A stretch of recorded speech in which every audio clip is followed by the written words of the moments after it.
মা খাদিজাতুল কুবরাকে কবরে রাখার পরে নবীজি কবর পারে বসে আছেন, মাটি চাপা দেওয়া হয়েছে, নবী বসে আছেন। সাহাবায়ে কেরাম বলে, ইয়া রাসূলুল্লাহ, অনেকক্ষণ হয়েছে, এবার আসেন ঘরে। নবী বলছেন, ও আমার সাহাবা, যিনি শুয়ে আছেন উনি আমার দুঃখের দিনের বন্ধু, আমার অসহায় সময়ের মধ্যে উনি সহায় হয়ে পাশে দাঁড়িয়েছেন। সবাই যখন আমার উপর আঘাত করছে, এই আঘাতের রক্তটা উনি মুছিয়ে দিয়েছেন, উনি আমার জন্য একটা শক্তি হয়ে দাঁড়িয়েছেন।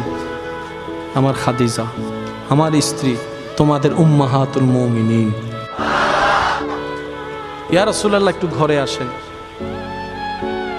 নবী বললেন, একটু পরেই ওনার কবরে ফেরেশতা আসবে প্রশ্ন করার জন্য। আমি নবী বসে আছি, আমার খাদিজার প্রশ্নের উত্তর আল্লাহর হুকুমে খাদিজার পক্ষ হয়ে আমি নবী উত্তর দেওয়ার জন্য। পৃথিবীর সমস্ত ভালোবাসার বন্ধনকে পিছনে ফেলে আপনার আমার নবীর জীবনীকে একটু খেয়াল করে দেখেন, সমস্ত রোমান্টিকতার হাই রোমান্টিকতা আমার নবীর জীবনের মধ্যে আছে।